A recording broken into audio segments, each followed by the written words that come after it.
This program is sponsored by Zoom Lion Ghana Limited.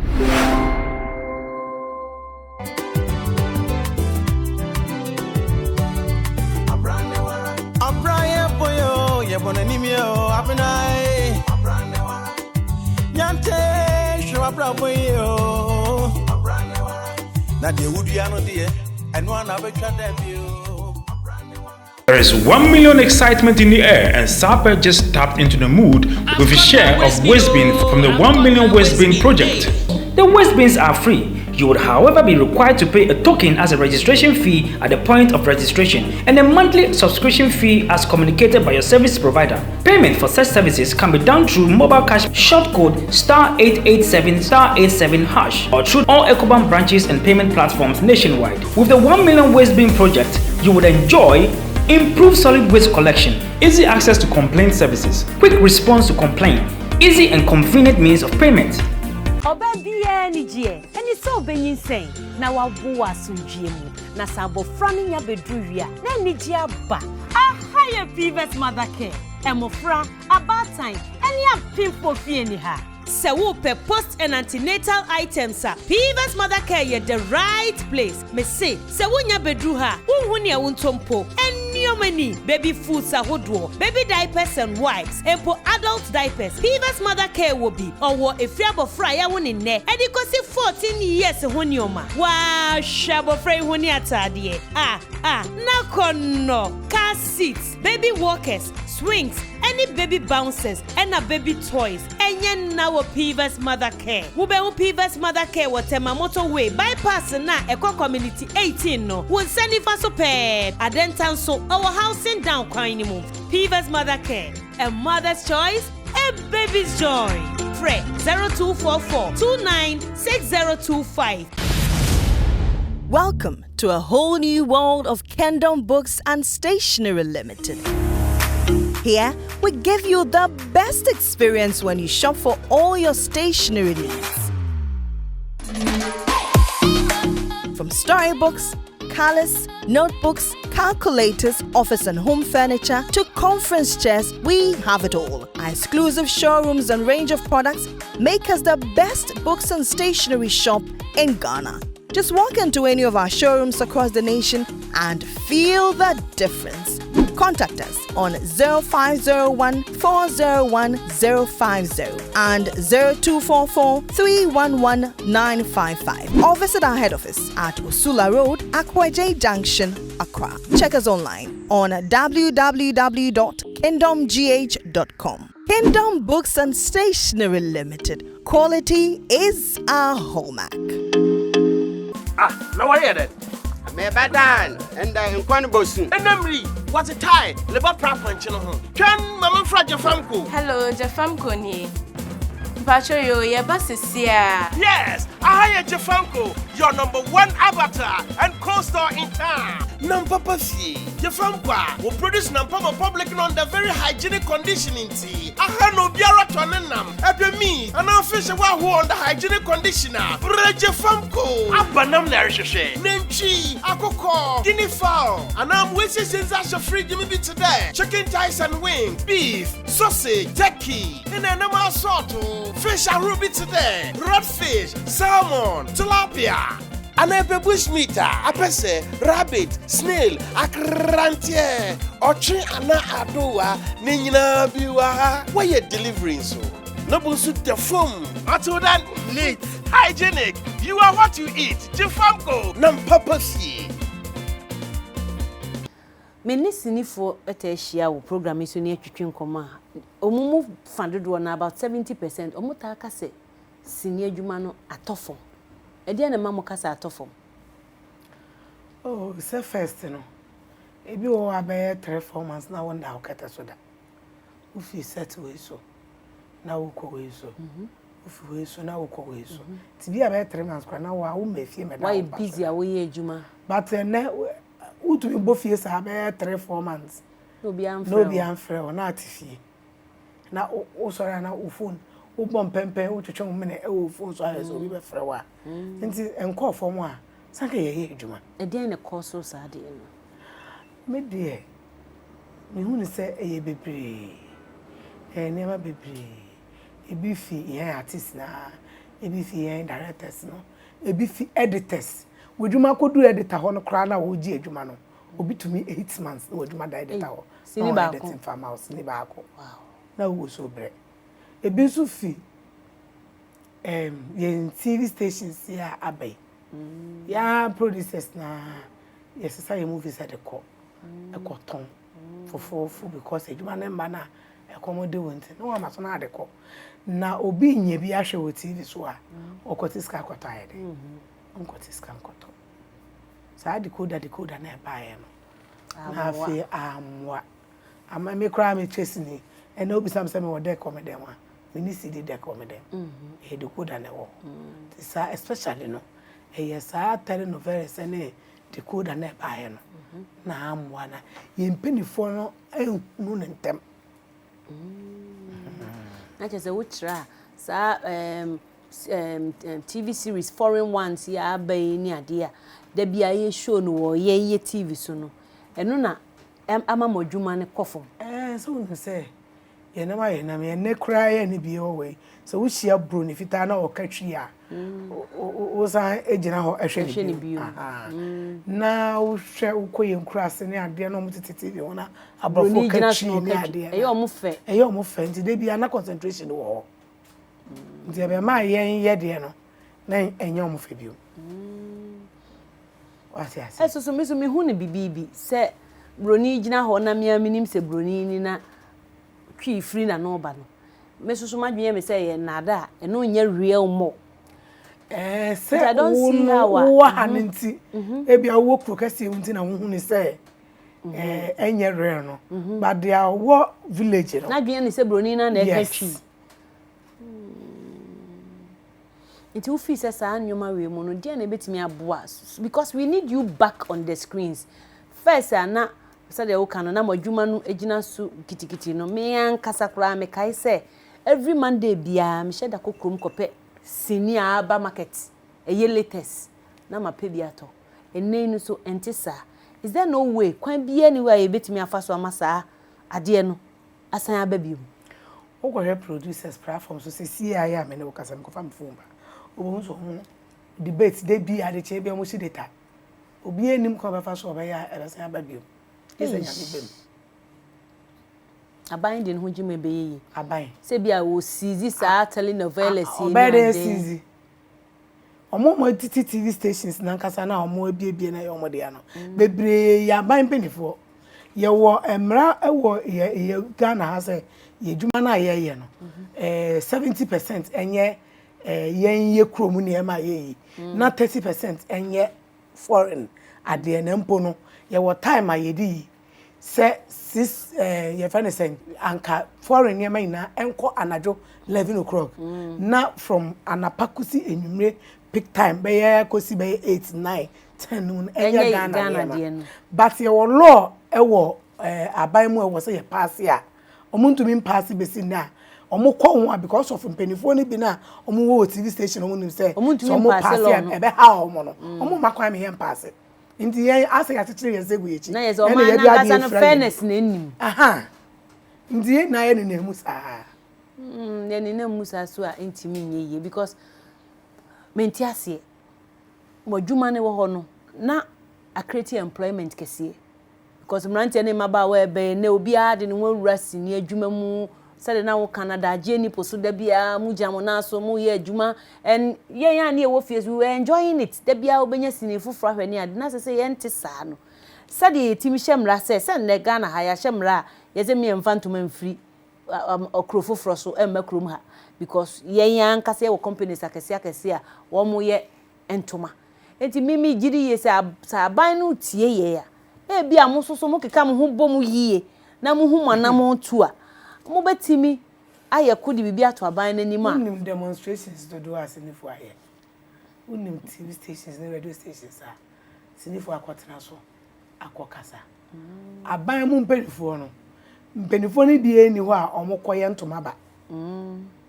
ti no oma pene no so nti na no omo enya nkrofo an sabotage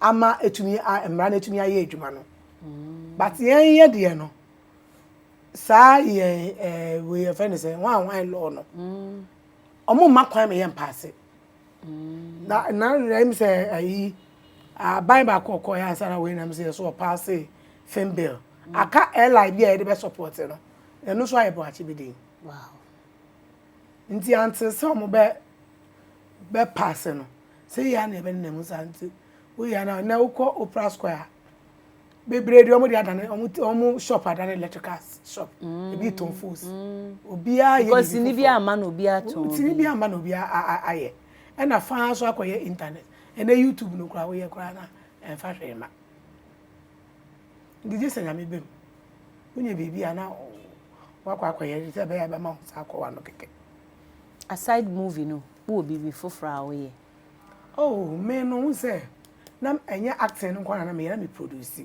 okay nti misika me nyen na me di wura movie no na me to me concert so me twa ba ko be bia 30,000 35,000 me to me ko twa 3 4 udin be 1 month na me shesta so me twa sa nti me hu ne ntem na wo jiska no me hu ya no na me misika na rest ni adwuma no me hu nya ansa se me fa bi nko ye adwuma foforo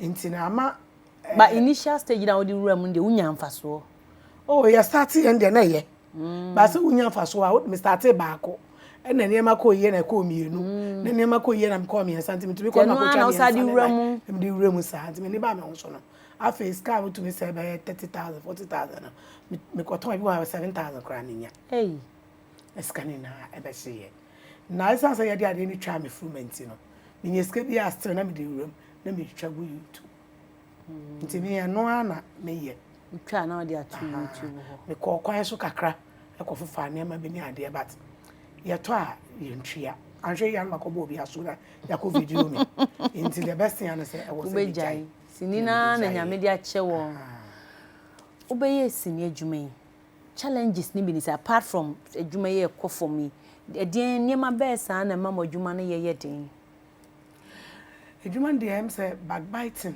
e wo wote brofo backbiting kan kotwe na me na ehwe bi say etwitwa 90 twitwa ewom sa but me na ya na me hu ni say e wo ba bia na mo ba social media na mo sresre bobo mo ya na say mo ya azan akire ye oh ye nya azan o say ewiase mo bia e wo na downfall ne nam na even enuano mo kra mo fi man ba kra sometimes understand it yeah of course nti no ye fine social media na no nche say ye nko e na ye konso e no nche say ye ntumi ni agro what I say na but why backbiting menti ase adentia se bia ukokeka me ho asema de be ma ye de be ma me ana obi nwere ne sa obi a wosu a odi finifie a wode nam what I say obi wo say o director we use ododo na ye hia so a ye capacity nifo si ye hia ye di agroma wa wo gina wa wo na ye akono bia mo hia na mudi nkomo na ye den a obeka bibi beba ma waka mugusu amukasa na obi kura to ntia frɛ ni ba ko na wo kana asɛm no gina so na tie ni ba gina so ti phone mo ye 5 na moto a na mo akoye 6 na mo tie asɛm no ya frɛ ba ko gina phone so nti no na ye challenges ana course be aside that no so 2016 and so the course set so bibi anyame na me ko bubu set so but nyame charge na lewe ne sofo bi ne nam e ba ho nti ne sofo no e gina mpai bon afi anadwo be 11:30 di ko si be 5 no na nyame ado na sa so e gina me nan so enye stroke enye hwe ese nkutia bi ana asede nyame penalty ase sunsum sem spiritual nyama nema ewo mo adwuma yi mo omo kan ba se obi eni wa me to makọ bosom so a sama me kan so makọ bosom so nti no yete but ye nim ni pa ko potin a okọ eduro so wow adwuma na ehu well ehu ana me de adwene ni akoma fa na ba adwene because me yes 6 minuanom emema 4 mu 9 pentecost asofo okay me chiriba oye UK oye area women's leader. Me Pentecost me woman to here.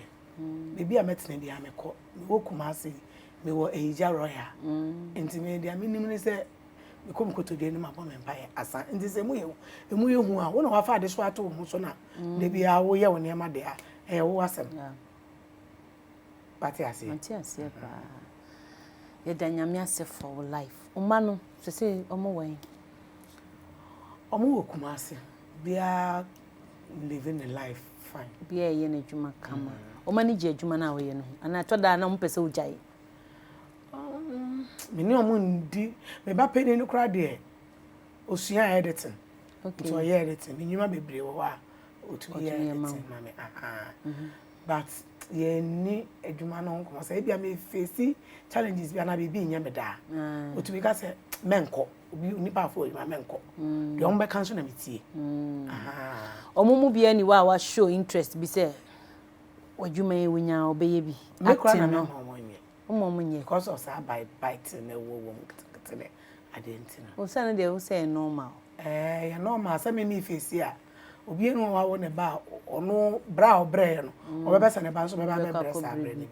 Ti un pese o mani bia be. Wanu hu say o ye acting. Me nu me ho ba kokora say. De ne ma unu. I feel proud papa. Because time na me race ni mo no. Na abrabom ye den ma me say de na me ka no. But ene although nya me ho a me mbro so but ye check an ne be 95%. Wow. Dia me pe bia me tumi ye. Baby am pe bia me tumi ko. Nti no me nu me ho me ni gise me wosini na me peso se me firi sini mu da. Gise da ache me come say go be boa. Gise wo be yesini adwuma no a. Eno ana me yesa. Eye ade a wo pe wo mu. Ade na watimi achieve wo sini adwuma yi mu. Ma ye na se unye adwuma bia sometimes na me tomatoes na sanga me dumi hwe me manko school ndo echire sa. Sini adwuma na boa ma watimi ahwe wo ma. Yes. Ede ho akọ echire. Sini adwuma na obofo che me ka. Odo na me yusu ka de. Se me ti che obi ka ho. Me ti dwom na me tomatoes a. Ka we friend na che me. Nti sini adwuma bi no. Sini adwuma ama obi che ma asase free. Wow. Sini adwuma ama me peja bibie ice so na me tomatoes a. Camera ya sa na ma we. Why you popular so? Sini adwuma ama me didi free. Wow. Sini adwuma nti me fam bag se me tu kwan a. Na ko pepe pa ba. Adia obey fill me form sa ba me kwa no. O me person be je hwe but obi so be oni sini mu a otu ko betumi etua be. Just be opportunities be bring am. Nti me nu me ho 99 you can say 99.99 ebeka 1 na 100 it is a kosa kra ba bi o ma sini na obefisa be. Wow. Yedanya me ase afei ye wie challenges no a mu face o sini adwuma mu no yembra wankasa as a person challenges be nioma be na ya office nioma ni wudi akon se me kasa me obi bia ni di akon se CI de na me boa obi wo sini adwuma mu a ye caste wo sini bi mu a wo mu a onu nti onye me na wo twema so kra sabe de ya fra me adwuma na ya fra wo adwuma ti me yi me ni na ya ko gina wona ya na se ni di mu ma obetimi aye ye ni di mu ye be ye ne pepe bedidi ni pe bie ne sini ni bie ni won ye pretender mo pretend sini ni bia pretend. Wow. Sa na adwuma ne te se ya kire se no monsa utumi ye ho te se de ya waboro but na wo monsa se money tete ho role ben ye de ma o say player Akyere Buruwaa be ka say we de menye. Oh, so we artist as utumi ye all round performer. Ntimi de ere ma me bia mepe. Na mum de anka me bom pai kase pa na say ya fa mama ne say. E bia ye ma me nyete say premier ni ahya we ni bi na ma hye hang top. Na ma hye short bi. Na me na fianfian twetwem. Na say me bo premier. Ana say ye ma me nye sofo na me ngina corporate na me preach. Na open. Me nya. Sofo no mma. Emma.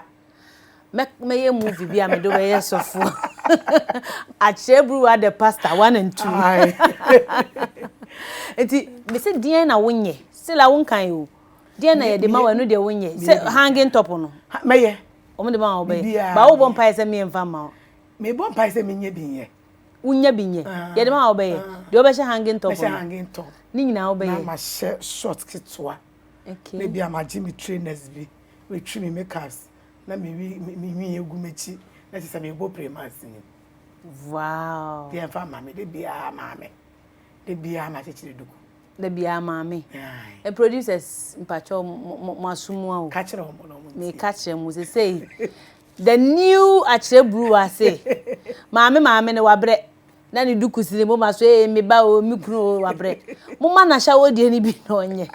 Mo ma ni blonde no.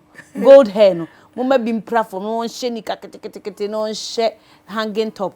Na ne yemu nyina ngo. Kaga na bebutu o. Na kato e beto sini no. Because obi e go pa hwe. Unse niam e unusual intense na esi a obi a person hwe. I pray say the open no. Ye ma obi na ye. Any sofo de ye ma obi na ye. Nipa bi wo ho a waboa wo abrabo mu a obepese obeda na se. Oh, me de edikan pa. Omo mo aboa me de omo do so Kanina. Okay. Nipa ya de osayi.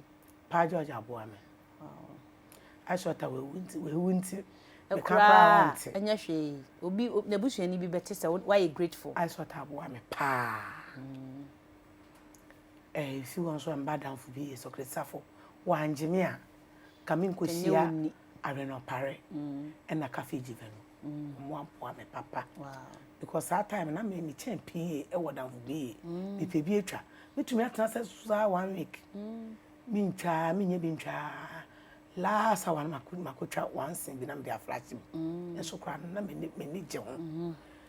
Enti edu baby said ya me som ye aduane ma me Akyere koto we ma me Akyere ye say na me som enti no. Ma fa edu baby no Fred amogi ya no pare mu logo mu cafe mu ye frefra omo bi ye frɛ pause bi ye wa fra Akyere. Osumpanti de bia no na wo se stars ne ye ma me so me basket ne so bi. Wow. Nti aren na cafe jivenu omo aboa me papa. Efi ho na tisi kumase na we so me Batman de ya me ma na ho de na. Amen. Ono so aboa me pa na 1OT na Jackson. Nti me fasa akonya we so da wo na se da obia se e bom pai se ya me ma wo ahoden na mo nyine nche. Ahoden a nkwa ahoden wom na mo nyine nche. Amen. Why mahwe usini bebre mimi ntimi nkan usini a mahwe edoso bebre any awards na Ghana awards no wana se okanokure omo ganokure meme namo a response a minya kyerese me yade of course we yade meme tu kwan na me ba ntoma nkofo de chame kwa aburo ba 2030 yade who act real ya mama award 2013 nam se kuma would nominating so kwa amfa mame oh na anu ya no obido me kwa mama award fia be ba ko oh enya fia say na award na ne me kan say aden na ye ma award e bia minim bia na wo mpe me pen say na minim say award no to hwa ya nominate na ya fro say ya nominate nti bra na ya ma ye nominate me po na me de acheche me rempo aka say that means we recognize we say obi o he friend Akyere Bruwaa wo bo ne ho modern sa no mpesa mo kire na sa nem say sa no mpesa mo kire na me award be na award nua na award be na check ka obo for dem ame enti me hu ni say award ya award kese so man profo dia ma nyina ya award wow award ba ko na anu ya be busumi nsia o se busumi nan me nya ya etria me dem ho wanya bi award bi ani we chen say obi tini dem hwe usini no beka say mami we ya ade o ibakra award wo na kuma nti yema no a enso wani na che say de ye sorry dwumadi ni so kra me ne wo kase ponse adwuma na kofo mu nyina ye da so wo mranche ne maba wa o mani je acting adwuma no ho ebi kura ewuramu ya omo asfiase obi so enya ya anka oye actor afutu ben na de be masafo ni nyina oh afutu a me be ma me say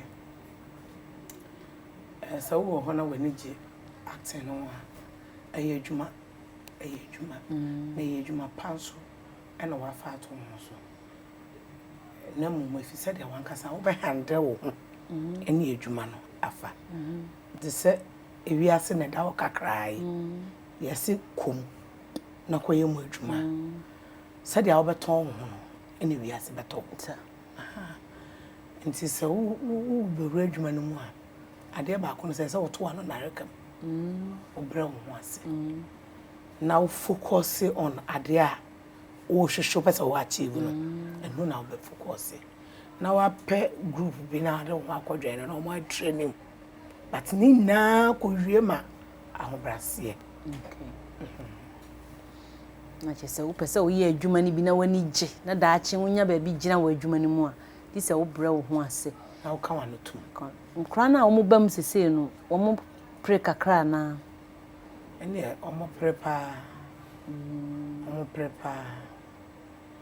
petire no so nwie yiye ebe o kra ye hi nhwe ni bia wo hu obi wo mu a ne ne yo ye na ase o exaggerate ase wa ya ma na bro so pre bia na bia na ho ye we hi na wedu mu ti bi da because so sada yo ene ye be da wase se eto nsafre wo bai obrani wa dwumedie so we enye dwumedie a ye di ne kekenye ye ho ne teye but obrani wa eye award winning program ya winning my friend say television development talk show last year ye my car sesi akra me no ka say ya sa nominate ye biom for award menim say aboa father Roma on besa aboa ye am obrani wa yetimi akoyenim ye yesa program we di she obi a wo hwe a wo ahoyehia mu ye di she di nkrane obi wo kra wo bra wo se wa bra wotimi tonto sikentan ba ko de na wotwe ton bi proproma wo yitugu bra wo bra yo ba besi akoso concrete nesa obi wo ho ade wo kom kra nru e but na ba mabu ofi se abrabo no na leaders wasa onya duro kra obenu mawu ba wo ka wasem hardship a wo famu wankun ho na wo hye wo ho den ene hwe ba bia nyame odi wa bedru na nipa kra se oh mami kra fa se mu na oda so ti ase an ho afefefe se ne mami ntomebo na mankumi ho a minim de wo ma me wo chena enu nti ena sa program we e wo ho na wase wadaje abetena ha me abonkomo sei no ye nhwe wo ma nko sa akwa wo ba sa adwumadi yiso a ye sponsor bi wo so a friend no think home luxury waya achede hronko bi se ye mfa ma na fa kofie na wo kwa wa yusu fufu bowls wom rice plate wom tea cups wom towel wom diffusers potpourri eniema bebre and I think home luxury for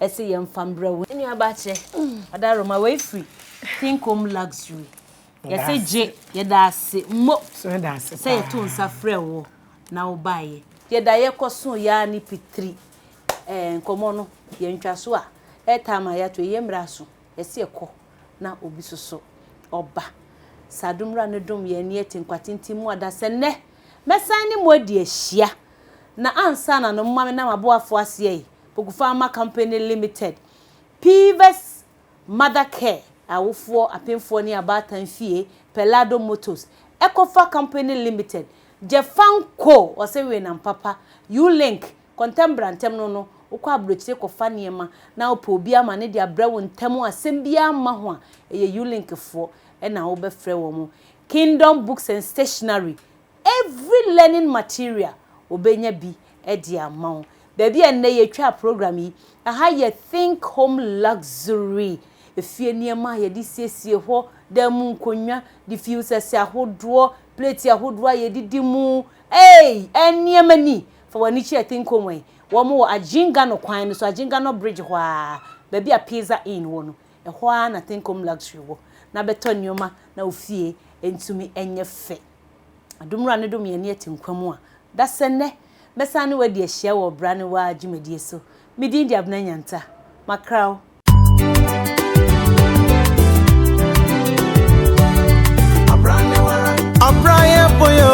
on Enimio, Abena Nyanta, show up bravo you. Nadia would be another, and one of a child debut.